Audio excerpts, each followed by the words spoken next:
ਧੰਨ ਵਾਹਿਗੁਰੂ ਸਾਹਿਬ ਜੀਓ। ਤੁਧ ਆਗੈ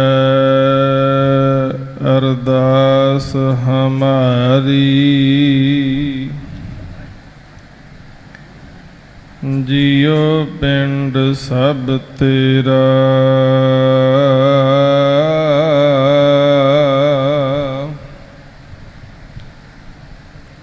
ਕਹੋ ਨਾਨਕ ਸਭ ਤੇਰੀ ਵਡਿਆਈ, ਕੋਈ ਨਾਉ ਨਾ ਜਾਣੈ ਮੇਰਾ।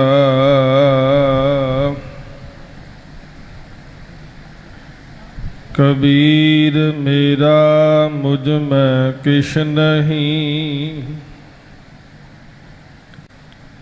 ਜੋ ਕਿਛ ਹੈ ਸੋ ਤੇਰਾ।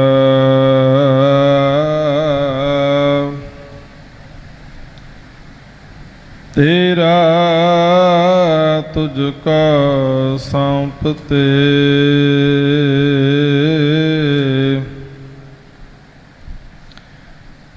ਕਿਆ ਲਾਗੈ ਮੇਰਾ।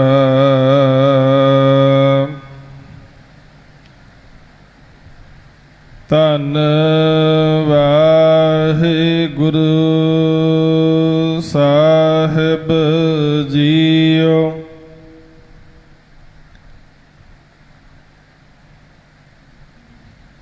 ਗੌੜੀ ਮਹਿਲਾ ਪੰਜਵਾ।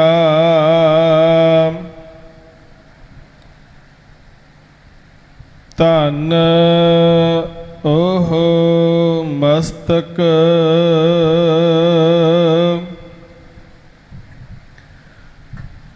ਧੰਨ ਤੇਰੇ ਨੇਤ,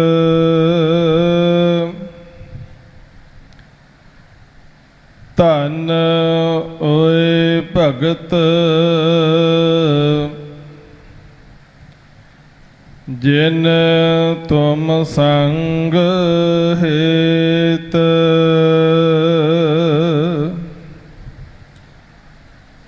ਧੰਨ ਓਹ ਮਸਤਕ, ਧੰਨ ਤੇਰੇ ਨੇਤ,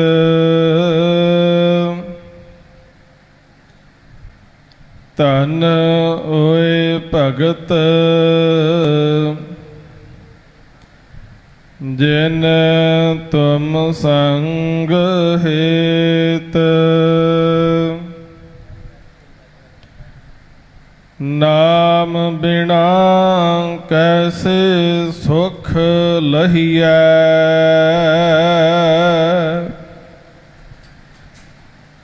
ਰਸਨਾ ਰਾਮ ਨਾਮ ਜਸ ਕਹੀਐ। ਰਹਾਉ ਤਿਨ ਉਪਰ ਜਾਈਐ ਕੁਰਬਾਨ, ਨਾਨਕ ਜਿਨ ਜਪਿਆ ਨਿਰਵਾਣ। ਤਿਨ ਉਪਰ ਜਾਈਐ ਕੁਰਬਾਨ,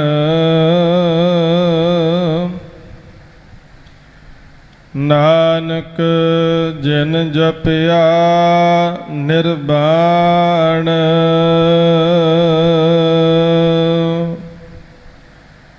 ਵਾਹਿਗੁਰੂ ਜੀ ਕਾ ਖਾਲਸਾ, ਵਾਹਿਗੁਰੂ ਜੀ ਕੀ ਫਤਿਹ। ਪਤਿਤ ਪਾਵਨ ਭਗਤ ਵਛਲ ਸਤਿਗੁਰੂ, ਧੰਨ ਧੰਨ ਸ੍ਰੀ ਗੁਰੂ ਗ੍ਰੰਥ ਸਾਹਿਬ ਸੱਚੇ ਪਾਤਸ਼ਾਹ ਜੀਆਂ ਦੀ ਪਾਵਨ ਪਵਿੱਤਰ ਮੁਕੱਦਸ ਹਜ਼ੂਰੀ ਵਿੱਚ ਜੁੜ ਕਰਕੇ ਬੈਠੇ ਅਤੇ ਦੇਸ਼ਾਂ ਵਿਦੇਸ਼ਾਂ ਦੇ ਅੰਦਰ ਆਪਣੇ ਘਰਾਂ ਦੇ ਵਿੱਚ ਬੈਠ ਕਰਕੇ ਫਤਿਹ ਟੀਵੀ ਦੇ ਮਾਧਿਅਮ ਦੇ ਰਾਹੀਂ ਪਾਵਨ ਅਸਥਾਨ ਗੁਰਦੁਆਰਾ ਸਾਹਿਬਜ਼ਾਦਾ ਬਾਬਾ ਜੋਰਾਵਰ ਸਿੰਘ ਬਾਬਾ ਫਤਿਹ ਸਿੰਘ ਜੀ ਫਤਿਹ ਨਗਰ ਨਵੀਂ ਦਿੱਲੀ ਤੋਂ ਸਿੱਧੇ ਪ੍ਰਸਾਰਣ ਦੇ ਰਾਹੀਂ ਪਾਵਨ ਬਾਣੀ ਨੂੰ ਸਰਵਨ ਕਰਕੇ ਵਡਭਾਗੇ ਬਣ ਰਹੇ ਗੁਰੂ ਸਵਾਰਿਓ, ਸਤਿਗੁਰਾਂ ਦੀ ਮਹਾਨ ਕਿਰਪਾ ਦੇ ਸਦਕਾ ਗੁਰੂ ਕੇ ਚਰਨਾਂ ਵਿੱਚ ਜੁੜਨ ਦਾ ਇਹ ਸੁਭਾਗਾ ਸਮਾਂ ਪ੍ਰਾਪਤ ਹੋਇਆ ਹੈ। ਬੜੇ ਹੀ ਅਦਬ ਸਹਿਤ ਹਜ਼ੂਰੀ ਕੀਰਤਨੀਆਂ ਦੇ ਪਾਸੋਂ ਆਪ ਜੀ ਨੇ ਆਸਾ ਕੀ ਵਾਰ ਦਾ ਕੀਰਤਨ ਸਰਵਨ ਕੀਤਾ ਹੈ। ਆਓ ਸਾਧ ਸੰਗਤ ਨਿਤਾ ਪ੍ਰਤੀ ਦੇ ਤਰ੍ਹਾਂ ਚੱਲ ਰਹੀ ਗੁਰਬਾਣੀ ਦੀ ਲੜੀਵਾਰ ਵਿਚਾਰ ਦੇ ਨਾਲ ਆਪਣੀਆਂ ਮਨ ਬਿਰਤੀਆਂ ਨੂੰ ਜੋੜਨ ਦਾ ਯਤਨ ਕਰੀਏ। ਪ੍ਰਭ ਕੀ ਉਸਤਤ ਕਰੋ ਸੰਤ ਮੀਤ, ਸਾਵਧਾਨ ਇਕਾਗਰ ਚੀਤ ਦੇ ਕਥਨਾਂ ਮੁਤਾਬਕ ਬੜੇ ਧਿਆਨ ਸਹਿਤ ਇਕਾਗਰਤਾ ਦੇ ਨਾਲ ਆਪਣੀ ਸੁਰਤ ਨੂੰ ਗੁਰੂ ਚਰਨਾਂ ਨਾਲ ਜੋੜੀਏ। ਆਓ ਲੜੀਵਾਰ ਪਾਵਨ ਸ਼ਬਦ ਦੀ ਵਿਚਾਰ ਸਾਂਝੀ ਕਰਨ ਤੋਂ ਪਹਿਲਾਂ ਸਾਰੀਆਂ ਸੰਗਤਾਂ ਦਾਸ ਨੂੰ ਅਸੀਸ ਬਖਸ਼ਿਸ਼ ਕਰੋ। ਆਪਣੀਆਂ ਹਾਜ਼ਰੀਆਂ ਗੁਰੂ ਚਰਨਾਂ ਵਿੱਚ ਲਵਾਓ। ਸੀਸ ਝੁਕਾਉਂਦਿਆਂ ਸਾਰੇ ਗੱਜ ਕੇ ਆਖੋ ਸਤਨਾਮ ਸ੍ਰੀ ਵਾਹਿਗੁਰੂ। ਫਿਰ ਕਰੋ ਕਿਰਪਾ ਸਤਨਾਮ ਸ੍ਰੀ ਵਾਹਿਗੁਰੂ।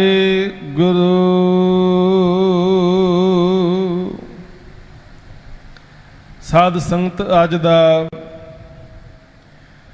ਵਿਚਾਰ ਅਧੀਨ ਪਾਵਨ ਸ਼ਬਦ ਗੌੜੀ ਰਾਗ ਦੇ ਅੰਦਰ ਗੁਰੂ ਗ੍ਰੰਥ ਸਾਹਿਬ ਜੀ ਦੇ ਪਾਵਨ ਅੰਗ 200 ਦੇ ਉੱਪਰ ਸੁਭਾਏਮਾਨ ਹੈ। ਸ਼ਹੀਦਾਂ ਦੇ ਸਿਰਤਾਜ ਪੰਚਮ ਪਾਤਸ਼ਾਹ ਗੁਰੂ ਅਰਜਨ ਸਾਹਿਬ ਜੀ ਮਹਾਰਾਜ ਸਤਿਗੁਰਾਂ ਦੀ ਮੁਬਾਰਕ ਰਸਨਾ ਤੋਂ ਉਚਾਰਨ ਕੀਤੇ ਹੋਏ ਪਾਵਨ ਬਚਨ ਗੌੜੀ ਮਹਿਲਾ ਪੰਜਵਾਂ। ਧੰਨ ਉਹ ਮਸਤਕ ਧੰਨ ਤੇਰੇ ਨੇਤ, ਧੰਨ ਓਏ ਭਗਤ ਜਿਨ ਤੁਮ ਸੰਗ ਹੇਤ। ਨਾਮ ਬਿਨਾ ਕੈਸੇ ਸੁਖ ਲਹੀਐ, ਰਸਨਾ ਰਾਮ ਨਾਮ ਜਸ ਕਹੀਐ। ਰਹਾਓ। ਇਸ ਪਵਿੱਤਰ ਸ਼ਬਦ ਦੇ ਅੰਦਰ ਸ਼ਹੀਦਾਂ ਦੇ ਸਰਤਾਜ ਗੁਰੂ ਅਰਜਨ ਸਾਹਿਬ ਮਹਾਰਾਜ ਬਖਸ਼ਿਸ਼ ਕਰ ਰਹੇ ਨੇ। ਹੇ ਭਾਈ,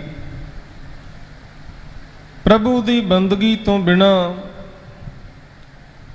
ਆਤਮਿਕ ਸੁਖ ਪ੍ਰਾਪਤ ਨਹੀਂ ਹੋ ਸਕਦੇ। ਜਿੰਨੇ ਕੋਈ ਮਰਜ਼ੀ ਯਤਨ ਕਰ ਲਵੇ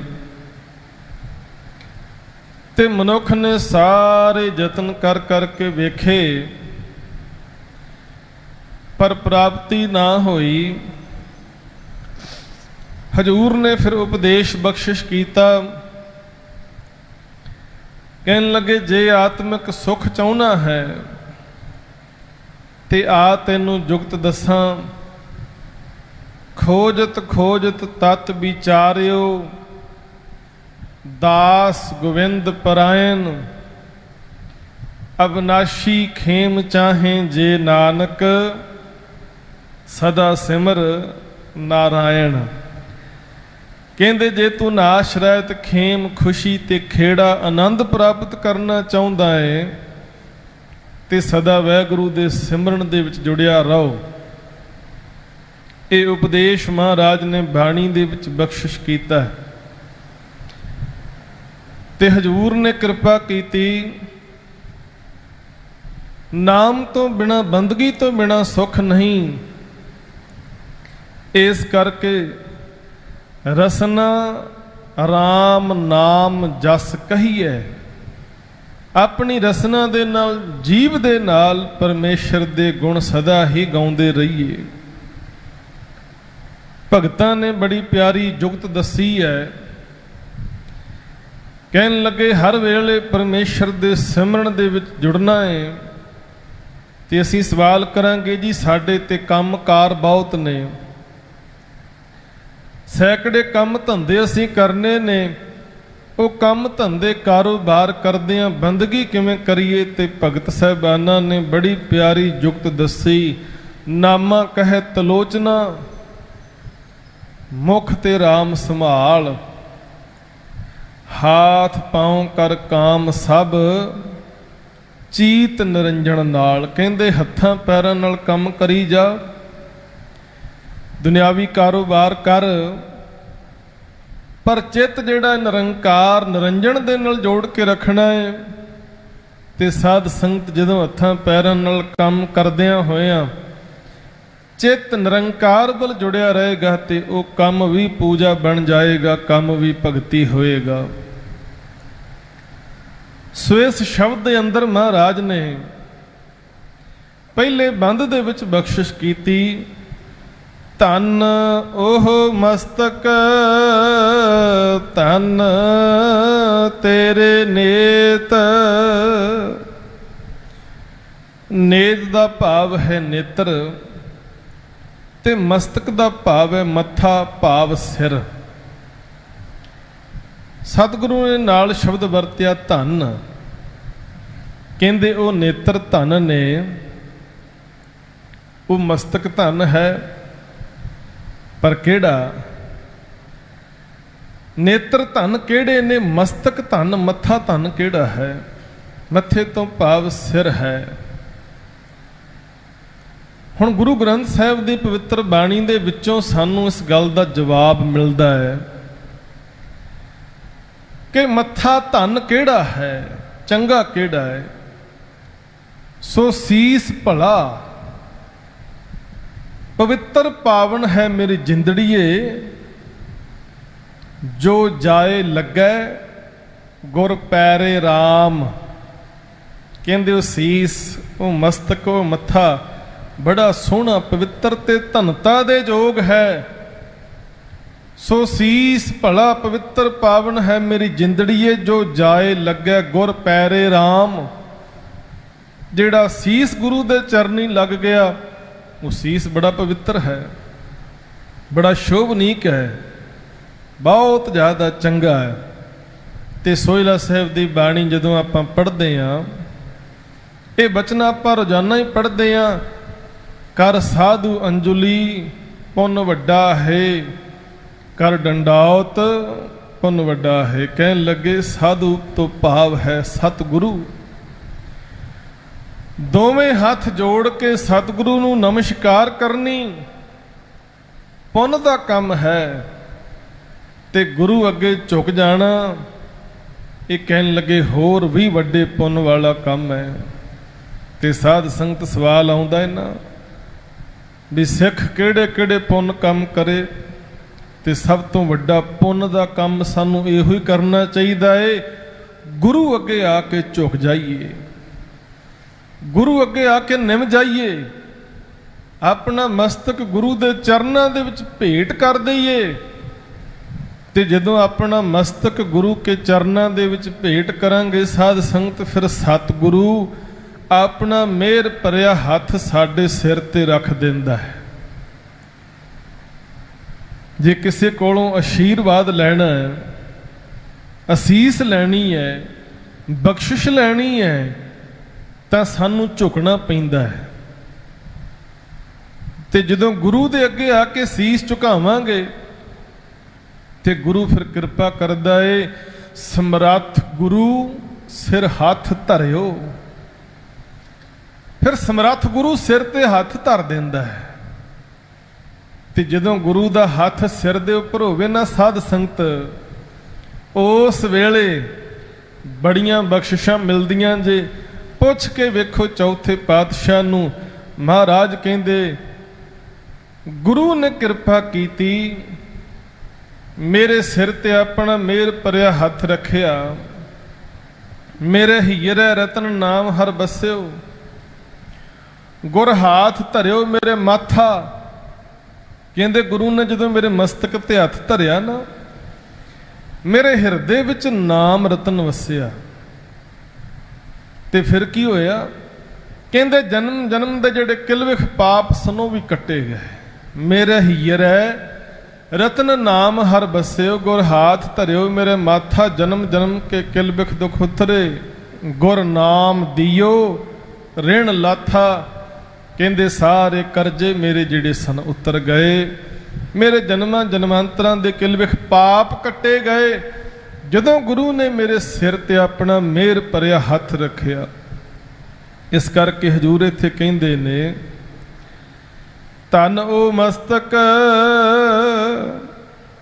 ਕਹਿੰਦੇ ਮਸਤਕ ਧਨ ਹੈ ਜਿਹੜਾ ਵਾਹਿਗੁਰੂ ਦੇ ਅੱਗੇ ਝੁਕ ਜਾਂਦਾ ਹੈ, ਜਿਹੜਾ ਗੁਰੂ ਅੱਗੇ ਆ ਕੇ ਨਿਭ ਜਾਂਦਾ ਹੈ। ਤੇ ਇਹਦਾ ਦੂਜਾ ਪੱਖ ਹੁਣ ਵੇਖਿਓ ਸਾਧ ਸੰਗਤ, ਜਦੋਂ ਅੰਦਰ ਹਉਮੈ ਦਾ ਕੰਡਾ ਵੱਜਿਆ ਹੋਏਗਾ, ਸਾਖਤ ਹਰ ਰਸ ਸਾਧਨਾ ਜਾਣਿਆ ਤਨ ਅੰਤਰ ਹਉਮੈ ਕੰਡਾ ਹੈ। ਅੰਦਰ ਹਉਮੈ ਦਾ ਕੰਡਾ ਵੱਜਿਆ ਤੇ ਬੰਦਾ ਝੁਕਦਾ ਨਹੀਂ, ਆਕੜ ਕੇ ਤੁਰਦਾ, ਹੰਕਾਰ ਦੇ ਨਾਲ ਧੌਣ ਜਿਹੜੀ ਹੈ ਅਕੜਾ ਲੈਂਦਾ ਹੈ।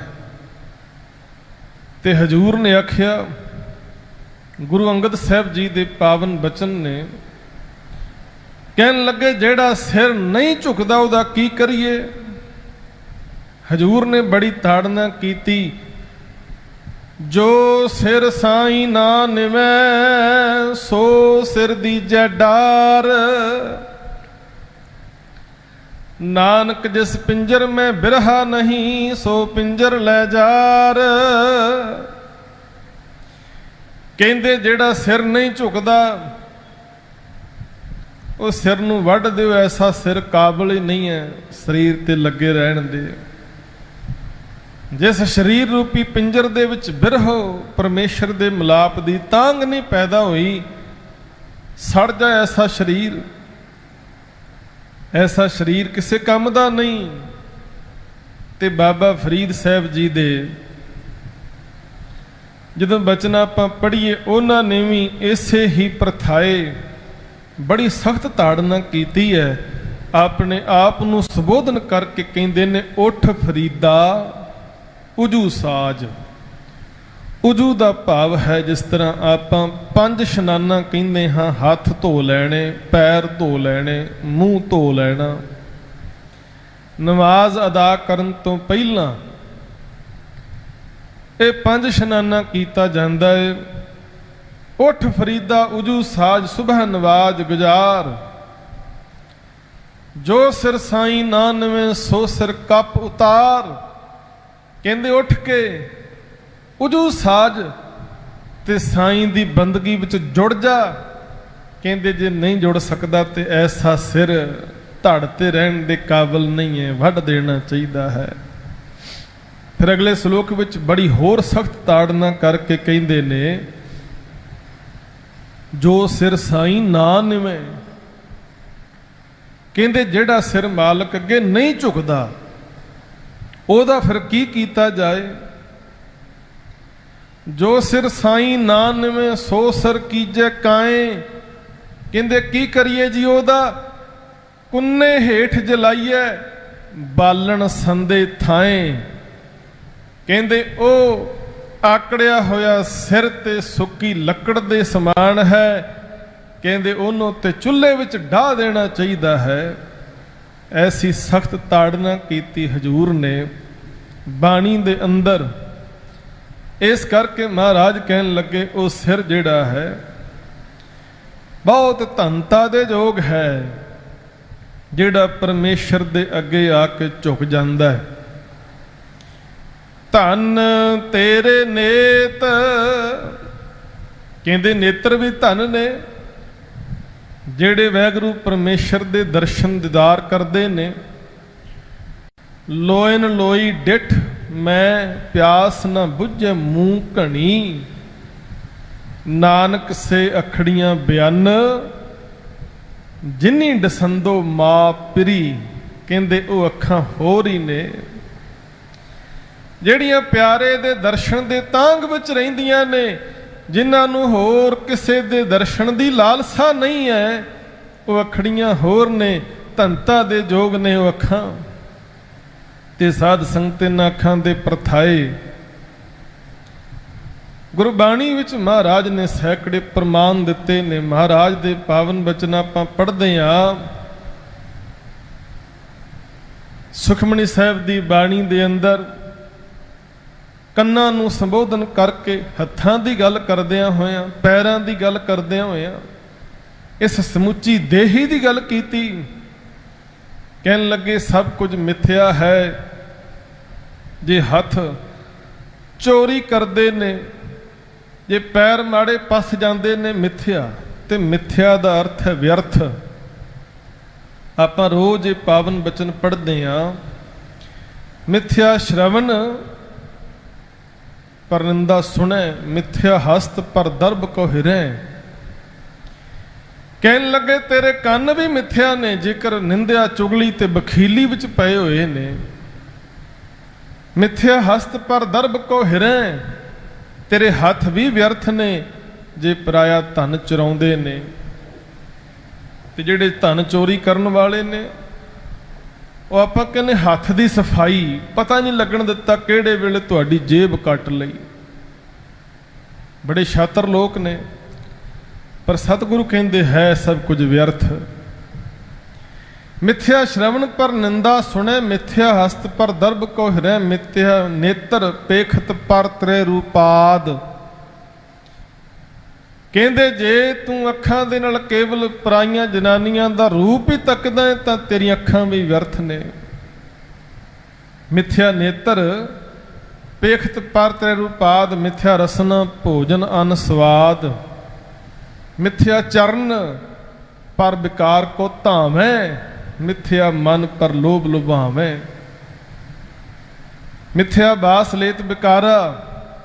ਤੇ ਮਹਾਰਾਜ ਨੇ ਆਖਿਆ ਮਿੱਥਿਆ ਤਨ ਨਹੀਂ ਪਰ ਉਪਕਾਰਾ, ਬਿਨ ਬੂਝੇ ਮਿੱਥਿਆ ਸਭ ਭਏ, ਸਫਲ ਦੇ ਨਾਨਕ ਹਰ ਹਰ ਨਾਮ ਲਏ। ਕਹਿੰਦੇ ਤੇਰਾ ਤਨ ਵੀ ਮਿੱਥਿਆ ਹੈ, ਵਿਅਰਥ ਹੈ ਜੇ ਪਰਉਪਕਾਰ ਨਹੀਂ ਕਰਦਾ। ਤੇਰਾ ਨੱਕ ਵੀ ਵਿਅਰਥ ਹੈ ਜੇਕਰ ਕੇਵਲ ਸੁਗੰਧੀਆਂ ਨੂੰ ਮਾਣ ਰਿਹਾ ਏ। ਤੇ ਮਹਾਰਾਜ ਕਹਿੰਦੇ ਬਿਨ ਬੂਝੇ ਮਿੱਥਿਆ ਸਭ ਭਏ। ਆਪਣਾ ਅਸਲੀ ਜ਼ਿੰਦਗੀ ਦਾ ਮਨੋਰਥ ਸਮਝੇ ਤੋਂ ਬਗੈਰ ਤੇਰੇ ਕੰਨ, ਤੇਰੇ ਪੈਰ, ਤੇਰੀਆਂ ਅੱਖਾਂ, ਤੇਰੇ ਹੱਥ, ਤੇਰੀ ਜੇਬਾ, ਸਭ ਕੁਝ ਭਾਵ ਸਮੁੱਚਾ ਸਰੀਰ ਹੀ ਵਿਅਰਥ ਹੈ। ਬਿਨ ਬੂਝੇ ਮਿੱਥਿਆ ਸਭ ਭਏ, ਸਫਲ ਦੇ ਨਾਨਕ ਹਰ ਹਰ ਨਾਮ ਲਏ। ਤੇ ਜੇ ਮਹਾਰਾਜ ਕਹਿੰਦੇ ਸਫਲ ਕਰਨਾ ਚਾਹੁੰਦਾ ਹੈ ਤੇ ਪਰਮੇਸ਼ਰ ਦੀ ਬੰਦਗੀ ਵਿੱਚ ਜੁੜ ਜਾ, ਉਹਦੇ ਸਿਮਰਨ ਦੇ ਵਿੱਚ ਜੁੜ ਜਾ। ਭੱਟਾਂ ਨੇ ਗੁਰੂ ਅਮਰਦਾਸ ਪਾਤਸ਼ਾਹ ਦੀ ਮਹਿਮਾ ਕਰਦਿਆਂ ਹੋਇਆਂ ਬੜੇ ਪਿਆਰੇ ਬਚਨ ਉਚਾਰਨ ਕੀਤੇ ਨੇ ਤੇ ਦੁਨੀਆ ਦੇ ਲੋਕਾਂ ਨੂੰ ਸਮਝਾਇਆ। ਦੁਨੀਆ ਦੇ ਲੋਕੋ, ਜੇ ਆਪਣਾ ਜੀਵਨ ਸਫਲਾ ਕਰਨਾ ਚਾਹੁੰਦੇ ਹੋ ਤੇ ਗੁਰੂ ਅਮਰਦਾਸ ਪਾਤਸ਼ਾਹ ਦੇ ਚਰਨਾਂ ਦੇ ਵਿੱਚ ਆ ਕੇ ਜੁੜੋ। ਹੁਣ ਬੜੇ ਪਿਆਰੇ ਬਚਨ ਨੇ ਭੱਟ ਸਾਹਿਬਾਨਾਂ ਦੇ। ਕਹਿਣ ਲੱਗੇ ਜੇ ਕੋਈ ਮਨੁੱਖ ਆਪਣੇ ਪੈਰ ਸਫਲੇ ਕਰਨਾ ਚਾਹੁੰਦਾ ਤਾਂ ਉਹ ਕੀ ਕਰੇ? ਚਰਨ ਤਾਂ ਪਰ ਸਕਿਆਥ, ਚਰਨ ਗੁਰ ਅਮਰ ਪਵਲ ਰਹਿ। ਕਹਿੰਦੇ ਪੈਰ ਸਫਲੇ ਹੋ ਸਕਦੇ ਨੇ ਜੇ ਗੁਰੂ ਅਮਰਦਾਸ ਦੇ ਦੱਸੇ ਮਾਰਗ ਤੇ ਚੱਲ ਪੈਣ। ਹੱਥ ਤਾਂ ਪਰ ਸਕਿਆਥ, ਹੱਥ ਲੱਗੈ ਗੁਰ ਅਮਰ ਪੈ। ਇਹ ਤੇਰੇ ਹੱਥ ਵੀ ਸਫਲਾ ਹੋ ਸਕਦੇ ਨੇ ਜੇ ਤੇਰੇ ਹੱਥ ਗੁਰੂ ਅਮਰਦਾਸ ਪਾਤਸ਼ਾਹ ਦੀ ਦੱਸੀ ਹੋਈ ਕਾਰ ਕਰਨੀ ਸ਼ੁਰੂ ਕਰ ਦੇਣ। ਫਿਰ ਕਹਿਣ ਲੱਗੇ ਨੈਣ ਤਾਂ ਪਰ ਸਕੇ ਹੱਥ, ਨੈਣ ਗੁਰ ਅਮਰ ਪਖਿਜੈ। ਮਹਾਰਾਜ ਕਹਿੰਦੇ ਤੇਰੀਆਂ ਅੱਖਾਂ ਪਵਿੱਤਰ ਹੋ ਸਕਦੀਆਂ, ਸਫਲ ਹੋ ਸਕਦੀਆਂ ਨੇ ਜੇ ਇਹ ਗੁਰੂ ਅਮਰਦਾਸ ਪਾਤਸ਼ਾਹ ਦਾ ਦਰਸ਼ਨ ਕਰ ਲੈਣ। ਸਰਵਣ ਤਾਂ ਪਰ ਸਕੇ ਹੱਥ, ਸਰਵਣ ਗੁਰ ਅਮਰ ਸੁਨਿਜੈ। ਕਹਿੰਦੇ ਤੇਰੇ ਕੰਨ ਵੀ ਸਫਲੇ ਹੋ ਸਕਦੇ ਨੇ ਜੇ ਤੇਰੇ ਕੰਨ ਗੁਰੂ ਅਮਰਦਾਸ ਪਾਤਸ਼ਾਹ ਦੀ ਬਾਣੀ ਸੁਣ ਲੈਣ। ਸਕਿਆਥ ਸੋ ਹੀਓ ਜਿਤ ਹੀ ਬਸੈ ਗੁਰ ਅਮਰਦਾਸ ਨਿਜ ਜਗਤ ਪਿਤ। ਕਹਿੰਦੇ ਤੇਰਾ ਹਿਰਦਾ ਵੀ ਪਵਿੱਤਰ ਹੋ ਸਕਦਾ, ਸਫਲ ਹੋ ਸਕਦਾ ਏ ਜੇ ਤੇਰੇ ਹਿਰਦੇ ਵਿੱਚ ਜਗਤ ਦੇ ਪਿਤਾਮਾ ਗੁਰੂ ਅਮਰਦਾਸ ਪਾਤਸ਼ਾਹ ਵਸ ਜਾਣ। ਤੇ ਆਖਰੀ ਬੰਦ ਵਿੱਚ ਆਖਿਆ ਸਕਿਆਥ ਸੋ ਸਿਰ ਜਾਲਪ ਭਣੈ। ਕਹਿੰਦੇ ਤੇਰਾ ਸਿਰ ਵੀ ਸਫਲ ਹੋ ਸਕਦਾ। ਭੱਟ ਜਾਲਪ ਜੀ ਸਮਝਾਉਂਦੇ ਨੇ ਸਕਿਆਥ ਸੋ ਸਿਰ ਜਾਲਪ ਭਣੈ। ਕਹਿੰਦੇ ਤੇਰਾ ਸੀਸ ਵੀ ਪਵਿੱਤਰ ਹੋ ਸਕਦਾ ਏ, ਸਫਲ ਹੋ ਸਕਦਾ ਏ। ਸਕਿਆਥ ਸੋ ਸਿਰ ਜਾਲਪ ਭਣੈ, ਜੋ ਸਿਰ ਨਿਵੇਂ ਗੁਰ ਅਮਰ ਨਿਤ। ਕਹਿੰਦੇ ਜਿਹੜਾ ਸਿਰ ਗੁਰੂ ਅਮਰਦਾਸ ਪਾਤਸ਼ਾਹ ਅੱਗੇ ਆ ਕੇ ਰੋਜ਼ ਝੁਕਦਾ ਹੈ, ਸਾਧ ਸੰਗਤ ਤੋਂ ਸਿਰ ਵੀ ਸਫਲ ਹੋ ਜਾਂਦਾ ਹੈ। ਉਹ ਹਿਰਦਾ ਪਵਿੱਤਰ ਹੈ ਜਿਹੜੇ ਹਿਰਦੇ ਵਿੱਚ ਗੁਰੂ ਅਮਰਦਾਸ ਪਾਤਸ਼ਾਹ ਮਹਾਰਾਜ ਵਸ ਗਏ। ਇਸ ਕਰਕੇ ਹਜ਼ੂਰ ਨੇ ਕਿਰਪਾ ਕੀਤੀ, ਕਹਿਣ ਲੱਗੇ ਤੇਰੇ ਨੇਤਰ ਵੀ ਸਫਲ ਨੇ ਜਿਹੜੇ ਪ੍ਰਭੂ ਦੇ ਦਰਸ਼ਨਾਂ ਦੀ ਤਾਂਘ ਵਿੱਚ ਰਹਿੰਦੇ ਨੇ, ਦਰਸ਼ਨ ਕਰਦੇ ਨੇ। ਤੇ ਸਾਧ ਸੰਗਤ ਇਹ ਤਾਂਘ ਕਦੇ ਵੀ ਖਤਮ ਨਹੀਂ ਹੋਣੀ ਚਾਹੀਦੀ। ਬਾਬਾ ਫਰੀਦ ਸਾਹਿਬ ਦੇ ਪਾਵਨ ਬਚਨ ਆਪਾਂ ਪੜ੍ਹਦੇ ਹਾਂ। ਬਾਬਾ ਫਰੀਦ ਸਾਹਿਬ ਨੇ ਬੜੇ ਪਿਆਰੇ ਬਚਨ ਬਖਸ਼ਿਸ਼ ਕੀਤੇ ਨੇ। ਕਹਿਣ ਲੱਗੇ ਫਰੀਦਾ, ਕਹਿੰਦੇ ਇੰਨੀ ਵੱਡੀ ਉਮਰ ਹੋ ਗਈ ਅਜੇ ਤੱਕ ਪਰਮੇਸ਼ਰ ਦੀ ਯਾਦ ਅੰਦਰ ਨਹੀਂ ਵਸੀ। ਕਹਿੰਦੇ ਸੰਸਾਰ ਤੇ ਆਉਣ ਦਾ ਕੀ ਲਾਭ ਹੋਇਆ। ਕਾਗਾ ਕਰੰਗ ਢੰਡੋਲਿਆ, ਸਗਲਾ ਖਾਇਆ ਮਾਸ। ਇਹ ਦੋਏ ਨੈਣਾ ਮਤ ਛੂਹੋ, ਫਿਰ ਦੇਖਣ ਕੀ ਆਸ। ਕਹਿੰਦੇ ਆਸ ਮੇਰੇ ਮਨ ਵਿੱਚ ਪ੍ਰਭੂ ਦੇ ਦਰਸ਼ਨਾਂ ਦੀ ਤਾਂਘ ਹੈ। ਕਹਿੰਦੇ ਕਿਰਪਾ ਕਰੋ ਮੈਂ ਇਸੇ ਆਸ ਵਿੱਚ ਹੀ ਜੀਵਨ ਜਿਉ ਰਿਹਾ ਹਾਂ। ਬਹੁਤ ਜਨਮ ਬਿਸਰੇ ਥੇ ਮਾਧੋ, ਜਨਮ ਤੁਮਾਰੇ ਲੇਖੇ। ਕਹਿ ਰਵਿਦਾਸ ਆਸ ਲਗ ਜੀਵੋਂ, ਚਿਰ ਭਇਓ ਦਰਸ਼ਨ ਦੇਖੈ। ਇਸ ਤਾਂਘ ਦੇ ਵਿੱਚ ਤੇ ਜਿਨ੍ਹਾਂ ਨੇਤਰਾਂ ਦੇ ਵਿੱਚ ਦਰਸ਼ਨਾਂ ਦੀ ਤਾਂਘ ਜਿਹੜੇ ਦਰਸ਼ਨ ਕਰਦੇ ਨੇ, ਹਜ਼ੂਰ ਕਹਿਣ ਲੱਗੇ ਉਹ ਨੇਤਰ ਵੀ ਸਫਲੇ ਨੇ, ਉਹ ਨੇਤਰ ਵੀ ਧਨਤਾ ਦੇ ਯੋਗ ਨੇ। ਫਿਰ ਅਗਲੇ ਬੰਦ ਵਿੱਚ ਮਹਾਰਾਜ ਕਹਿੰਦੇ ਧੰਨ ਓਏ ਭਗਤ ਜਿਨ ਤੁਮ ਸੰਗ ਹੇਤ। ਕਹਿੰਦੇ ਉਹ ਭਗਤ ਜਨ ਵੀ ਧਨ ਨੇ।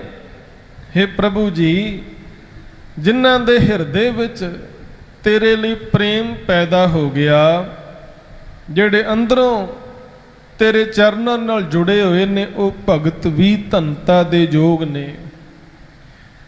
ਭਗਤ ਤੇਰੇ ਮਨ ਭਾਵਦੇ ਦਰ ਰਤੇ ਕੀਰਤ ਗਾਵਦੇ। ਕਹਿਣ ਲੱਗੇ ਭਗਤ ਪ੍ਰਵਾਨ ਨੇ ਦਰ ਸੋਹਣ ਕੀਰਤ ਗਾਵਦੇ। ਉਹ ਭਗਤ ਪ੍ਰਵਾਨ ਨੇ ਬੜੇ ਸ਼ੋਭਨੀਕ ਨੇ ਜਿਹੜੇ ਤੇਰੀ ਕੀਰਤੀ ਤੇਰਾ ਜਸ ਗਾਉਂਦੇ ਨੇ।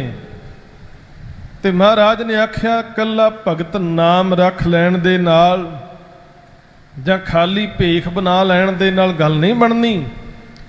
ਦਿਲੋਂ ਮੁਹੱਬਤ ਜਿਨ ਸਈ ਸੱਚਿਆ, ਜਿਨ ਮਨ ਹੋਰ ਮੁਖ ਹੋਰ ਸੇ ਕਾਂਢੇ ਕੱਚਿਆ। ਰੱਤੇ ਇਸ਼ਕ ਖੁਦਾਏ ਰੰਗ ਦੀਦਾਰ ਕੇ, ਵਿਸਰਿਆ ਜਿਨ ਨਾਮ ਤੇ ਭੋਏ ਭਾਰ ਥੀਏ। ਆਪ ਲੀਏ ਲੜ ਲਾਏ ਦਰ ਦਰਵੇਸ਼ ਸੇ, ਤਿਨ ਧਨ ਜਨੇਂਦੀ ਮਾਓ ਆਏ ਸਫਲ ਸੇ। ਪਰਵਦਗਾਰ ਪਾਰ ਅਗੰਮ ਬੇਅੰਤ ਤੂੰ, ਜਿਨਾ ਪਛਾਤਾ ਸੱਚ ਚੁੰਮਾ ਪੈਰ ਮੂੰਹ। ਤੇਰੀ ਪਨਹ ਖੁਦਾਏ ਤੂੰ ਬਖਸ਼ੰਦਗੀ, ਸ਼ੇਖ ਫਰੀਦੈ ਖੈਰ ਦੀਜੈ ਬੰਦਗੀ। ਕਹਿੰਦੇ ਭਗਤ ਵੀ ਪ੍ਰਵਾਨ ਨੇ, ਜਿਹੜੇ ਤੇਰੇ ਦਰ ਤੋਂ ਬੰਦਗੀ ਦਾ ਖੈਰ ਮੰਗਦੇ ਨੇ ਤੇ ਅੱਠੇ ਪੈਰ ਤੇਰੀ ਬੰਦਗੀ ਵਿੱਚ ਜੁੜੇ ਰਹਿੰਦੇ ਨੇ। ਤੇਰੀ ਭਗਤ ਭੰਡਾਰ ਜੀ ਭਰੇ ਬੇਅੰਤ ਬੇਅੰਤਾ, ਤੇਰੇ ਭਗਤ ਸਲਾਹਨ ਤੁਧ ਜੀ ਅਨੇਕ ਅਨੇਕ ਅਨੰਤਾ। ਮਹਾਰਾਜ ਕਹਿੰਦੇ ਤੇਰੇ ਦਰ ਤੇ ਤੇਰੀ ਭਗਤੀ ਦੇ ਭੰਡਾਰ ਭਰੇ ਹੋਏ ਨੇ ਤੇ ਤੇਰੇ ਅਨੇਕਾਂ ਹੀ ਭਗਤ ਤੇਰੀ ਭਗਤੀ ਵਿੱਚ ਜੁੜੇ ਹੋਏ ਨੇ। ਉਹ ਭਗਤ ਬੜੇ ਹੀ ਧਨਤਾ ਦੇ ਯੋਗ ਨੇ, ਜਿਹੜੇ ਤੇਰਾ ਜਸ ਗਾਉਂਦੇ ਨੇ, ਜਿਨ੍ਹਾਂ ਦੀ ਤੇਰੇ ਨਾਲ ਸੱਚੀ ਪ੍ਰੀਤ ਬਣੀ ਹੋਈ ਹੈ। ਨਾਮ ਬਿਨਾ ਕੈਸੇ ਸੁਖ ਲਹੀਐ, ਰਸਨਾ ਰਾਮ ਨਾਮ ਜਸ ਕਹੀਐ। ਰਹਾਉ ਦੇ ਬੰਦ ਵਿੱਚ ਫਿਰ ਮਹਾਰਾਜ ਕਹਿੰਦੇ ਬੰਦਗੀ ਤੋਂ ਬਗੈਰ ਸੁਖ ਨਹੀਂ। ਇਸ ਕਰਕੇ ਰਸਨਾ ਦੇ ਨਾਲ ਪਰਮੇਸ਼ਰ ਦੀ ਬੰਦਗੀ ਕਰਦੇ ਰਹੋ, ਕਰਦੇ ਰਹੋ, ਕਰਦੇ ਰਹੋ, ਜੇ ਸੁਖ ਚਾਹੁੰਦੇ ਹੋ। ਭਾਈ ਸਾਹਿਬ ਭਾਈ ਗੁਰਦਾਸ ਜੀ ਦੇ ਬੜੇ ਪਿਆਰੇ ਬਚਨ ਨੇ। ਉਹ ਕਹਿਣ ਲੱਗੇ ਅੱਖਾਂ ਕਦੇ ਵੀ ਤ੍ਰਿਪਤ ਨਹੀਂ ਹੁੰਦੀਆਂ, ਜਿੰਨੇ ਮਰਜ਼ੀ ਰੰਗ ਤਮਾਸ਼ੇ ਵੇਖ ਲੈਣ। ਅੱਖੀਂ ਵੇਖ ਨਾ ਰੱਜੀਆਂ ਬਹੁ ਰੰਗ ਤਮਾਸ਼ੇ, ਕਹਿੰਦੇ ਅੱਖਾਂ ਕਦੇ ਤ੍ਰਿਪਤ ਨਹੀਂ ਹੋਣਗੀਆਂ। ਤੁਸੀਂ ਸਾਰੀ ਦੁਨੀਆ ਨੂੰ ਗਾ ਲਓ, ਸਾਰੀਆਂ ਸੁੰਦਰ ਥਾਵਾਂ ਦੇਖ ਲਓ, ਫਿਰ ਵੀ ਅੱਖਾਂ ਦੀ ਤ੍ਰਿਪਤੀ ਨਹੀਂ ਹੁੰਦੀ, ਰੱਜਦੀਆਂ ਨਹੀਂ। ਅੱਖੀਂ ਵੇਖ ਨਾ ਰੱਜੀਆਂ ਬਹੁ ਰੰਗ ਤਮਾਸ਼ੇ, ਉਸਤਤ ਨਿੰਦਾ ਕੰਨ ਸੁਣ ਰੋਵਣ ਤੇ ਹਾਸੇ। ਕਹਿੰਦੇ ਕੰਨਾਂ ਨੇ ਕਿੰਨੇ ਲੋਕਾਂ ਦੀ ਉਸਤਤ ਸੁਣੀ ਹੈ, ਕਿੰਨੇ ਲੋਕਾਂ ਦੀ ਨਿੰਦਿਆ ਚੁਗਲੀ ਤੇ ਕਿੰਨੀਆਂ ਹੱਸਣ ਤੇ ਰੋਣ ਦੀਆਂ ਗੱਲਾਂ ਸੁਣੀਆਂ ਨੇ, ਪਰ ਕੰਨ ਵੀ ਤ੍ਰਿਪਤ ਨਹੀਂ ਹੋਏ, ਇਹ ਵੀ ਰੱਜਦੇ ਨਹੀਂ। ਸਾਦੀ ਜੀਭ ਨਾ ਰੱਜੀਆਂ ਕਰ ਭੋਗ ਬਿਲਾਸੇ। ਕਹਿੰਦੇ ਜੀਭ ਜਿੰਨੇ ਮਰਜ਼ੀ ਸਵਾਦਾਂ ਨੂੰ ਚੱਖ ਲੈ, ਤ੍ਰਿਪਤੀ ਨਹੀਂ ਹੁੰਦੀ, ਰੱਜਦੀ ਨਹੀਂ। ਸੈਂਕੜੇ ਪਦਾਰਥ ਤੁਸੀਂ ਛਕ ਲਓ ਤੇ ਅਗਲੇ ਦਿਨ ਫਿਰ ਉਸੇ ਤਰ੍ਹਾਂ ਹੀ ਭੁੱਖ ਵਿਆਪਦੀ ਹੈ। ਜਿੰਨੇ ਮਰਜ਼ੀ ਰਸ ਚੱਖ ਲਓ, ਜੀਭ ਕਦੇ ਤ੍ਰਿਪਤ ਨਹੀਂ ਹੁੰਦੀ। ਸਾਦੀ ਜੀਭ ਨਾ ਰੱਜੀਆਂ ਕਰ ਭੋਗ ਬਿਲਾਸੇ, ਨੱਕ ਨਾ ਰੱਜਾ ਵਾਸ ਲੈ ਦੁਰਗੰਧ ਸਵਾਸੇ। ਕਹਿੰਦੇ ਨਾ ਹੀ ਨੱਕ ਜਿਹੜਾ ਹੈ ਤਰ੍ਹਾਂ ਤਰ੍ਹਾਂ ਦੀਆਂ ਸੁਗੰਧੀਆਂ ਲੈ ਕੇ ਰੱਜਦਾ ਹੈ। ਰੱਜ ਨਾ ਕੋਈ ਜੀਵਿਆ ਕੂੜੇ ਪ੍ਰਵਾਸੇ, ਪੀਰ ਮਰੀਦਾਂ ਪਿਰਹੜੀ ਸੱਚੀ ਰਹਿ ਰਾਸੇ। ਕਹਿੰਦੇ ਨਾ ਹੀ ਨੱਕ ਸੁਗੰਧੀਆਂ ਮਾਣ ਕੇ ਰੱਜੇਗਾ, ਪਰ ਜਿਹੜੇ ਰੱਬ ਦੇ ਪਿਆਰੇ ਨੇ ਉਹਨਾਂ ਦੀ ਪ੍ਰਭੂ ਚਰਨਾਂ ਨਾਲ ਐਸੀ ਪ੍ਰੀਤ ਬਣ ਜਾਂਦੀ ਹੈ। ਕਹਿੰਦੇ ਉਹਨਾਂ ਦੀਆਂ ਅੱਖਾਂ ਕੇਵਲ ਪਿਆਰੇ ਦਾ ਦਰਸ਼ਨ ਕਰਦੀਆਂ ਨੇ, ਉਹਨਾਂ ਦੇ ਕੰਨ ਉਸ ਪਿਆਰੇ ਪ੍ਰਭੂ ਦੀ ਉਸਤਤ ਸੁਣਦੇ ਨੇ। ਤੇ ਸਤਿਗੁਰੂ ਕਹਿਣ ਲੱਗੇ ਜਦੋਂ ਰਸਨਾ ਤੋਂ ਬੋਲਦੇ ਨੇ ਤੇ ਉਹਨਾਂ ਦੀ ਰਸਨਾ ਵੀ ਪ੍ਰਭੂ ਦੀ ਵਡਿਆਈ ਕਰਦੀ ਹੈ। ਉਹਨਾਂ ਦਾ ਸਮੁੱਚਾ ਜੀਵਨ ਹੀ ਜਿਹੜਾ ਹੈ ਆਨੰਦ ਵਿੱਚ, ਸੁੱਖ ਦੇ ਵਿੱਚ ਬਤੀਤ ਹੁੰਦਾ ਹੈ। ਇਸ ਕਰਕੇ ਰਸਨਾ ਦੇ ਨਾਲ ਸਦਾ ਹੀ ਪ੍ਰਭੂ ਦੀ ਉਸਤਤ ਕਰਦੇ ਰਹਿਣਾ ਚਾਹੀਦਾ ਹੈ। ਤਿੰਨ ਉਪਰ ਜਾਈਐ ਕੁਰਬਾਨ। ਮਹਾਰਾਜ ਕਹਿੰਦੇ ਮੈਂ ਉਹਨਾਂ ਵਡਭਾਗੇ ਜੀਵਾਂ ਤੋਂ ਕੁਰਬਾਨ ਜਾਂਦਾ ਹਾਂ। ਨਾਨਕ ਜਿਨ ਜਪਿਆ ਨਿਰਵਾਣ। ਕਹਿੰਦੇ ਜਿਨ੍ਹਾਂ ਨੇ ਨਿਰਵਾਣ ਜਿਹੜਾ ਅਰਥ ਹੈ ਨਾ ਵੇਦਾਂ ਦੇ ਵਿੱਚ, ਸ਼ਾਸਤਰਾਂ ਦੇ ਵਿੱਚ, ਨਿਰਵਾਣ ਦਾ ਅਰਥ ਹੈ ਦੀਵੇ ਦਾ ਬੁਝ ਜਾਣਾ। ਮਨੁੱਖ ਦੇ ਅੰਦਰ ਵੀ ਵਾਸ਼ਨਾ ਦਾ ਇੱਕ ਦੀਵਾ ਜਗ ਰਿਹਾ ਹੈ ਤੇ ਜਦੋਂ ਗੁਰੂ ਗ੍ਰੰਥ ਸਾਹਿਬ ਦੇ ਅੰਦਰ ਨਿਰਵਾਣ ਪਦ ਦੀ ਗੱਲ ਆਉਂਦੀ ਹੈ ਜਾਂ ਚੌਥੇ ਪਦ ਦੀ ਗੱਲ ਹਜ਼ੂਰ ਕਰਦੇ ਨੇ, ਉਹਦਾ ਅਰਥ ਇਹੋ ਹੀ ਹੈ ਵਾਸ਼ਨਾ ਦਾ ਦੀਵਾ ਬੁਝ ਜਾਣਾ। ਹੁਣ ਮਨੁੱਖ ਬੜੀ ਗੁਰੂ ਦੀ ਕਿਰਪਾ ਹੋਵੇ ਬੜਾ ਯਤਨ ਕਰਕੇ ਇਸ ਅਵਸਥਾ ਨੂੰ ਪ੍ਰਾਪਤ ਕਰਦਾ ਹੈ। ਪਰ ਜਦੋਂ ਪਰਮੇਸ਼ਰ ਦੀ ਗੱਲ ਆਉਂਦੀ ਹੈ, ਨਿਰਵਾਣ, ਪਰਮੇਸ਼ਰ ਤੇ ਹੈ ਹੀ ਨਿਰਵਾਣ। ਉਹਦੇ ਅੰਦਰ ਕੋਈ ਵਾਸ਼ਨਾ ਨਹੀਂ, ਉਹਦੇ ਅੰਦਰ ਕੋਈ ਵੀ ਕਾਮਨਾ ਨਹੀਂ। ਉਹ ਵਾਸ਼ਨਾਵਾਂ ਕਾਮਨਾਵਾਂ ਤੋਂ ਉੱਪਰ ਹੈ। ਸਾਡੇ ਅੰਦਰ ਵਾਸ਼ਨਾਵਾਂ ਤੇ ਕਾਮਨਾਵਾਂ ਹਨ। ਮਰਦੇ ਦਮ ਤੱਕ ਸਾਡੀਆਂ ਵਾਸ਼ਨਾਵਾਂ ਨਹੀਂ ਖਤਮ ਹੁੰਦੀਆਂ। ਪਰ ਪ੍ਰਭੂ ਨਿਰਵਾਣ ਹੈ, ਵਾਸ਼ਨਾ ਤੋਂ ਰਹਿਤ ਹੈ। ਤੇ ਹਜੂਰ ਇੱਥੇ ਆਖਰੀ ਬੰਦ ਵਿੱਚ ਕਿਰਪਾ ਕਰਦੇ, ਮੈਂ ਉਹਨਾਂ ਗੁਰਮੁਖਾਂ ਤੋਂ ਕੁਰਬਾਨ ਜਾਂਦਾ ਹਾਂ, ਨਾਨਕ ਜਿਨ ਜਪਿਆ ਨਿਰਵਾਣ, ਜਿਨ੍ਹਾਂ ਨੇ ਵਾਸ਼ਨਾ ਰਹਿਤ ਪ੍ਰਭੂ ਨੂੰ ਸਿਮਰਿਆ ਹੈ। ਜਿਨ੍ਹਾਂ ਨੇ ਵਾਸ਼ਨਾ ਰਹਿਤ ਪ੍ਰਭੂ ਦੀ ਬੰਦਗੀ ਕੀਤੀ, ਉਹਦੇ ਗੁਣ ਗਾਏ, ਉਹਦਾ ਜਸ ਕੀਤਾ, ਮੈਂ ਉਹਨਾਂ ਤੋਂ ਕੁਰਬਾਨ ਜਾਂਦਾ ਹਾਂ। ਤੇ ਸਾਧ ਸੰਗਤ ਵਾਸ਼ਨਾ ਰਹਿਤ ਪ੍ਰਭੂ ਦੀ ਬੰਦਗੀ ਵਿੱਚ ਜੁੜ ਜਾਣਾ ਤੇ ਵਾਸ਼ਨਾ ਤੋਂ ਰਹਿਤ ਹੋ ਕੇ, ਇਹ ਬਹੁਤ ਵੱਡੀ ਗੱਲ ਹੈ। ਗੁਰੂ ਗ੍ਰੰਥ ਸਾਹਿਬ ਦੇ ਅੰਦਰ ਇੱਕ ਬਚਨ ਆਪਾਂ ਪੜ੍ਹਦੇ ਹਾਂ, ਕਰਮ ਧਰਮ ਪਖੰਡ ਜੋ ਦੀਸੈ, ਤਿਨ ਜਮ ਜਾਗਾਤੀ ਲੂਟੈ। ਕਹਿਣ ਲੱਗੇ ਦੁਨਿਆਵੀ ਤੌਰ ਤੇ ਜਿੰਨੇ ਵੀ ਧਰਮ ਦੇ ਨਾਂ ਤੇ ਕਰਮ ਮਨੁੱਖ ਕਰ ਰਿਹਾ ਹੈ ਨਾ, ਵਿਖਾਵੇ ਦੇ ਕਰਮ, ਕਹਿੰਦੇ ਤੇ ਰਾਹ ਵਿੱਚ ਲੁੱਟੇ ਜਾਂਦੇ ਨੇ। ਇਹ ਪ੍ਰਭੂ ਦੀ ਹਜ਼ੂਰੀ ਤੱਕ ਪਹੁੰਚਦੇ ਨਹੀਂ। ਨਿਰਵਾਣ ਕੀਰਤਨ ਗਾਵੋ ਕਰਤੇ ਕਾ, ਨਿਮਖ ਸਿਮਰਤ ਜਿਤ ਛੂਟੈ। ਹੁਣ ਇੱਥੇ ਵੀ ਨਿਰਵਾਣ ਸ਼ਬਦ ਆਇਆ। ਨਿਰਵਾਣ ਦਾ ਅਰਥ ਹੈ ਵਾਸ਼ਨਾ ਤੋਂ ਰਹਿਤ ਹੋ ਕੇ, ਕਾਮਨਾ ਤੋਂ ਰਹਿਤ ਹੋ ਕੇ। ਕਹਿੰਦੇ ਵਾਸ਼ਨਾ ਤੋਂ ਰਹਿਤ ਹੋ ਕੇ ਜਦੋਂ ਤੁਸੀਂ ਪਰਮੇਸ਼ਰ ਦੀ ਕੀਰਤੀ ਕਰੋਗੇ, ਇੱਕ ਨਿਮਖ ਮਾਤਰ ਦੇ ਵਿੱਚ ਹੀ ਨਿਸਤਾਰਾ ਹੋ ਜਾਏਗਾ। ਪਰ ਇਹ ਗੱਲ ਬਹੁਤ ਵੱਡੀ ਸਾਧ ਸੰਗਤ, ਮਨੁੱਖ ਕੋਈ ਵੀ ਧਰਮ ਦਾ ਕਰਮ ਕਰਦਾ, ਉਹਦੇ ਪਿੱਛੇ ਕੋਈ ਨਾ ਕੋਈ ਵਾਸ਼ਨਾ ਜ਼ਰੂਰ ਹੁੰਦੀ ਹੈ। ਜੇ ਮਨੁੱਖ ਨੇਮ ਨਾਲ ਸੰਗਤ ਵਿੱਚ ਆ ਰਿਹਾ, ਗੁਰਦੁਆਰੇ ਆ ਰਿਹਾ, ਝਾੜੂ ਲਾਉਂਦਾ, ਉਹਨੂੰ ਪੁੱਛੋਗੇ ਤੂੰ ਬੜੀ ਸੇਵਾ ਕਰ ਰਿਹਾ ਗੁਰਮੁਖਾ, ਕੀ ਗੱਲ? ਉਹ ਕਹੇਗਾ ਜੀ ਬੱਚੇ ਪੜ੍ਹਾਈ ਵਿੱਚ ਚੰਗੇ ਨੰਬਰ ਲੈ ਸਕਣ, ਇਸ ਵਾਸਤੇ ਮੈਂ ਇੰਨੇ ਦਿਨਾਂ ਦੀ ਸੇਵਾ ਮਹਾਰਾਜ ਦੇ ਲਈ ਸੁਖੀ ਸੀ, ਅਰਦਾਸ ਕੀਤੀ ਸੀ ਵੀ ਸੇਵਾ ਕਰਾਂਗਾ ਮੈਂ। ਇਸ ਕਰਕੇ ਉਹ ਸੇਵਾ ਕਰਦਾ ਰਹਿੰਦਾ ਹੈ। ਪਿੱਛੇ ਵਾਸ਼ਨਾ ਹੈ, ਕਾਮਨਾ ਹੈ। ਤੇ ਗੁਰੂ ਦੇ ਦਰ ਤੇ ਕੀਤੀ ਸੇਵਾ ਦੇ ਸਦਕਾ ਉਹਦੀ ਕਾਮਨਾ ਪੂਰੀ ਹੋ ਜਾਂਦੀ ਹੈ, ਇਹਦੇ ਵਿੱਚ ਕੋਈ ਸ਼ੱਕ ਨਹੀਂ। ਪਰ ਜੇ ਨਿਰਵਾਣ ਹੋ ਕੇ ਪ੍ਰਭੂ ਦੇ ਦਰ ਤੇ ਸੇਵਾ ਕਰਦਾ, ਉਹਦੀ ਕੀਰਤੀ ਕਰਦਾ, ਤੇ ਫਿਰ ਸਾਰੇ ਜਿਹੜੇ ਮੋਹ ਨੇ, ਲੋਭ ਦੇ ਬੰਧਨ ਤੇ ਵਿਕਾਰਾਂ ਵਿੱਚ ਫਸਿਆ ਸੀ, ਉਹਦੇ ਤੋਂ ਵੀ ਛੁੱਟ ਜਾਣਾ ਸੀ। ਨਿਰਵਾਣ ਕੀਰਤਨ ਗਾਵੋ ਕਰਤੇ ਕਾ, ਨਿਮਖ ਸਿਮਰਤ ਜਿਤ ਛੂਟੈ। ਨਿਮਖ ਮਾਤਰ ਵਿੱਚ ਛੁਟਕਾਰਾ ਹੋ ਜਾਣਾ ਸੀ। ਪਰ ਪਿੱਛੇ ਕੋਈ ਨਾ ਕੋਈ ਵਾਸ਼ਨਾ ਹੈ। ਹਜੂਰ ਨੇ ਆਖਿਆ ਵਾਹਿਗੁਰੂ ਪਰਮੇਸ਼ਰ ਉਹ ਨਿਰਵਾਣ ਹੈ, ਵਾਸ਼ਨਾ ਤੋਂ ਰਹਿਤ ਹੈ। ਤੇ ਉਹਦਾ ਕੀਰਤਨ, ਉਹਦਾ ਜਸ ਕਰੀਏ, ਉਹਦੀ ਬੰਦਗੀ, ਉਹਦੀ ਸੇਵਾ ਵਿੱਚ ਜੁੜੀਏ। ਕਾਮਨਾਵਾਂ ਵਾਸ਼ਨਾ ਤੋਂ ਰਹਿਤ ਹੋ ਕੇ ਜੁੜਨਾ ਚਾਹੀਦਾ ਏ। ਮਹਾਰਾਜ ਕਹਿੰਦੇ ਮੈਂ ਕੁਰਬਾਨ ਜਾਂਦਾ ਹਾਂ। ਜਿਹੜੇ ਉਹਦਾ ਜਸ ਗਾਉਂਦੇ, ਉਹਦੀ ਬੰਦਗੀ ਵਿੱਚ ਜੁੜੇ ਹੋਏ ਨੇ। ਤੇ ਜਿਹੜੇ ਪਿਆਰੇ ਭਗਤ ਪ੍ਰਭੂ ਦੀ ਬੰਦਗੀ ਵਿੱਚ ਜੁੜ ਗਏ, ਉਹਨਾਂ ਨੂੰ ਬੜਾ ਮਾਣ ਪ੍ਰਭੂ ਨੇ ਦਿੱਤਾ। ਗੁਰੂ ਅਰਜਨ ਸਾਹਿਬ ਜੀ ਨੇ ਇਸ ਗੱਲ ਦੀ ਹਾਮੀ ਭਰੀ ਹੈ।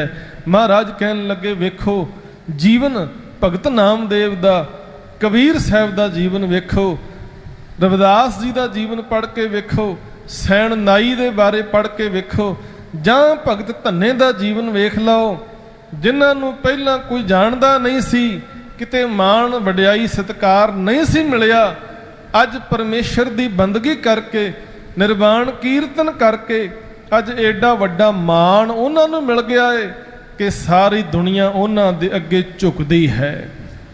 ਇਹ ਮਾਣ ਤਾਂ ਮਿਲਿਆ ਜਦੋਂ ਪ੍ਰਭੂ ਦੀ ਬੰਦਗੀ ਵਿੱਚ ਜੁੜ ਗਏ। ਬੜੇ ਪਿਆਰੇ ਬਚਨ ਆਪਾਂ ਪੜ੍ਹਦੇ ਹਾਂ।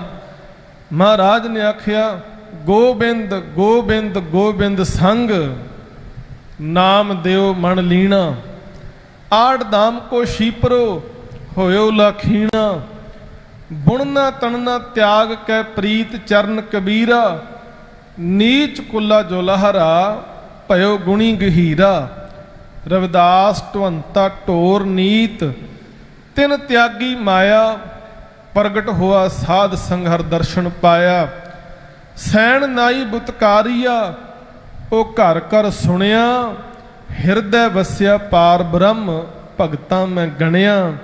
ए विद सुन के जाटरो, उठ भगती लागा, मिले प्रतख गुसाइयां, धन्ना वडभागा।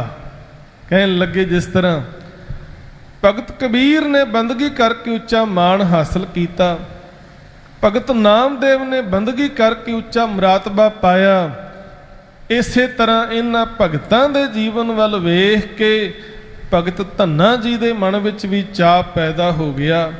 ते जदों ਉਹ ਵਾਸ਼ਨਾਵਾਂ ਤੋਂ ਉੱਪਰ ਉੱਠ ਕੇ ਪ੍ਰਭੂ ਦੀ ਬੰਦਗੀ ਵਿੱਚ ਜੁੜੇ ਤਾਂ ਉਹਨਾਂ ਨੂੰ ਵੀ ਪ੍ਰਤੱਖ ਤੌਰ ਤੇ ਹਰੀ ਦੇ ਦਰਸ਼ਨ ਹੋਏ। ਉਹ ਵੀ ਵੱਡੇ ਭਾਗਾਂ ਵਾਲੇ ਬਣ ਗਏ। ਮਿਲੇ ਪ੍ਰਤੱਖ ਗੁਸਾਈਆਂ, ਧੰਨਾ ਵਡਭਾਗਾ। ਧੰਨਾ ਵੀ ਵੱਡੇ ਭਾਗਾਂ ਵਾਲਾ ਹੋ ਗਿਆ। ਤੇ ਇੱਥੇ ਮਹਾਰਾਜ ਕਹਿੰਦੇ ਉਹ ਭਗਤ ਜਿਹੜੇ ਨੇ ਧੰਨ ਹਨ, ਜਿਹੜੇ ਤੇਰੀ ਬੰਦਗੀ ਵਿੱਚ ਜੁੜੇ ਨੇ ਤੇ ਜਿਨ੍ਹਾਂ ਨੇ ਆਪਣਾ ਸਮਾਂ ਆਪਣੇ ਸਵਾਸ ਸਫਲਾ ਕਰ ਲਿਆ, ਆਪਣੀ ਦੇਹੀ ਸਫਲਾ ਕਰ ਲਈ ਹੈ। ਇੱਕ ਇੱਕ ਸਵਾਸ ਉਹਦੀ ਬੰਦਗੀ ਵਿੱਚ ਜੁੜ ਕੇ ਬਤੀਤ ਹੋਵੇ, ਇੱਕ ਇੱਕ ਸਵਾਸ ਸਾਡਾ ਸਫਲਾ ਹੋਵੇਗਾ। ਸਾਸ ਸਾਸ ਸਿਮਰੋ ਗੋਬਿੰਦ, ਮਨ ਅੰਤਰ ਕੀ ਉਤਰੇ ਚਿੰਦ। ਗੁਰੂ ਕੇ ਚਰਨਾਂ ਵਿੱਚ ਆਪਾਂ ਅਰਦਾਸ ਕਰਨੀ ਹੈ, ਮਹਾਰਾਜ ਕਿਰਪਾ ਕਰਨ। ਜੋ ਪਾਵਨ ਬਾਣੀ ਦੇ ਸ਼ਬਦ ਨੂੰ ਆਪਾਂ ਵਿਚਾਰਿਆ ਹੈ, ਇਹ ਸ਼ਬਦ ਦੀ ਵਿਚਾਰ ਸਾਡੇ ਹਿਰਦਿਆਂ ਦੇ ਵਿੱਚ ਵਸੇ, ਸਾਡੇ ਅੰਦਰ ਵੀ ਗੁਰੂ ਪ੍ਰਤੀ, ਪ੍ਰਭੂ ਦੇ ਦਰਸ਼ਨਾਂ ਪ੍ਰਤੀ ਤਾਂਘ ਪੈਦਾ ਹੋਵੇ, ਪ੍ਰੇਮ ਪੈਦਾ ਹੋਵੇ। ਅਸੀਂ ਵੀ ਆਪਣਾ ਮਸਤਕ ਗੁਰੂ ਦੇ ਚਰਨਾਂ ਵਿੱਚ ਆ ਕੇ ਨਿਤ ਝੁਕਾਈਏ, ਤਾਂ ਕਿ ਸਾਡਾ ਮਸਤਕ ਜਿਹੜਾ ਸਫਲ ਹੋਵੇ। ਨਿਤ ਗੁਰੂ ਕੇ ਦਰਸ਼ਨ ਕਰੀਏ, ਸਾਡੇ ਨੇਤਰ ਪਵਿੱਤਰ ਹੋਣਗੇ। ਨਿਤ ਆ ਕੇ ਸੇਵਾ ਕਰੀਏ, ਸਾਡੇ ਹੱਥ ਤੇ ਪੈਰ ਸਫਲੇ ਹੋਣਗੇ। ਸੋ ਸਾਧ ਸੰਗਤ, ਕੱਲ ਪਾਕਿਸਤਾਨ ਦੀ ਧਰਤੀ ਤੇ ਇੱਕ ਬਹੁਤ ਜ਼ਿਆਦਾ ਦੁਖਦਾਈ ਘਟਨਾ ਵਾਪਰੀ ਹੈ। ਜੋ ਪਿਸ਼ਾਵਰ ਤੋਂ ਸ਼ਰਧਾਲੂ ਸਿੱਖ ਜਿਹੜੇ ਨੇ, ਉਹ ਇੱਕ ਵੈਨ ਦੇ ਵਿੱਚ ਸਵਾਰ ਹੋ ਕੇ ਨਨਕਾਣਾ ਸਾਹਿਬ ਦੇ ਦਰਸ਼ਨ ਕਰਨ ਵਾਸਤੇ ਆਏ ਅਤੇ ਗੁਰੂ ਨਾਨਕ ਸਾਹਿਬ ਦੀ ਮੁਬਾਰਕ ਚਰਨ ਛੋਹ ਧਰਤੀ ਪੰਜਾ ਸਾਹਿਬ, ਇਸ ਸਥਾਨਾਂ ਦੇ ਦਰਸ਼ਨ ਕਰਨ ਜਦੋਂ ਆਏ ਤੇ ਦਰਸ਼ਨ ਕਰਕੇ ਜਦੋਂ ਵਾਪਸ ਜਾ ਰਹੇ ਸਨ, ਉਸ ਵੇਲੇ ਚੂੜਕਾਣਾ, ਜਿਸ ਨੂੰ ਫਰੂਖਾਬਾਦ ਕਿਹਾ ਜਾਂਦਾ ਹੈ, ਉੱਥੇ ਮਨੁੱਖ ਰਹਿਤ ਰੇਲਵੇ ਫਾਟਕ ਤੋਂ ਜਦੋਂ ਉਹ ਲੰਘਣ ਲੱਗੇ ਤਾਂ ਕੁਦਰਤੀ ਰੇਲ ਗੱਡੀ ਜਿਹੜੀ ਹੈ ਉਸੇ ਵਕਤ ਆ ਗਈ। ਉਸ ਵੈਨ ਨੂੰ ਇੰਨਾ ਜ਼ਬਰਦਸਤ ਝਟਕਾ ਮਾਰਿਆ, ਇੰਨੀ ਜ਼ਬਰਦਸਤ ਭਿਆਨਕ ਟੱਕਰ ਹੋਈ, ਉਸ ਵੈਨ ਦੇ ਬੱਸ ਦੇ 2 ਟੁਕੜੇ ਹੋ ਗਏ ਅਤੇ ਤਕਰੀਬਨ 19 ਤੋਂ 20 ਦੇ ਕਰੀਬ ਬੀਬੀਆਂ ਸਿੱਖ ਉੱਥੇ ਸ਼ਹਾਦਤ ਦਾ ਜਾਮ ਪੀ ਗਏ, ਚਲਾਣਾ ਕਰ ਗਏ।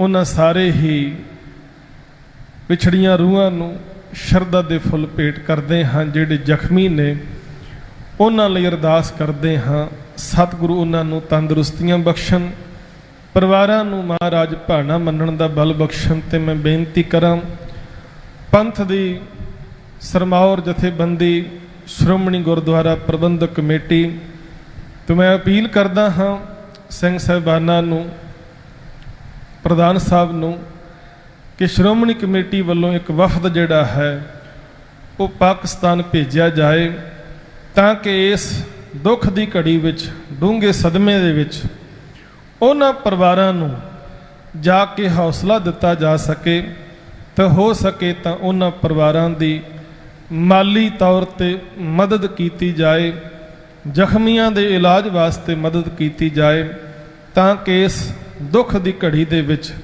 ਉਹਨਾਂ ਪਰਿਵਾਰਾਂ ਨੂੰ ਹੌਸਲਾ ਮਿਲ ਸਕੇ। ਸੋ ਗੁਰੂ ਕੇ ਚਰਨਾਂ ਵਿੱਚ ਸਮੁੱਚੀ ਸੰਗਤ ਨੇ ਅਰਦਾਸ ਕਰਨੀ, ਉਹ ਵਿਛੜੀਆਂ ਰੂਹਾਂ ਉਹਨਾਂ ਨੂੰ ਵਾਹਿਗੁਰੂ ਆਪਣੇ ਚਰਨਾਂ ਵਿੱਚ ਨਿਵਾਸ ਦੇਵੇ। ਤੇ ਪਿੱਛੇ ਪਰਿਵਾਰਾਂ ਨੂੰ ਸਤਿਗੁਰੂ ਭਾਣਾ ਮੰਨਣ ਦਾ ਬਲ ਬਖਸ਼ਿਸ਼ ਕਰੇ। ਇੰਨੀਆਂ ਬੇਨਤੀਆਂ ਪ੍ਰਵਾਨ ਕਰਨੀਆਂ। ਸ਼ਬਦ ਦੀ ਵਿਚਾਰ ਕਰਦਿਆਂ ਇੱਕ ਨਹੀਂ ਅਨੇਕ ਭੁੱਲਾਂ ਹੋ ਜਾਂਦੀਆਂ ਨੇ। ਸਮਰੱਥ ਸਤਿਗੁਰੂ ਅਤੇ ਸੰਗਤ ਬਖਸ਼ਣ ਯੋਗ ਹੈ, ਬਖਸ਼ ਲੈਣਾ ਜੀ। ਗੱਜ ਕੇ ਫਤਿਹ ਬੁਲਾਓ। ਵਾਹਿਗੁਰੂ ਜੀ ਕਾ ਖਾਲਸਾ, ਵਾਹਿਗੁਰੂ ਜੀ ਕੀ ਫਤਿਹ।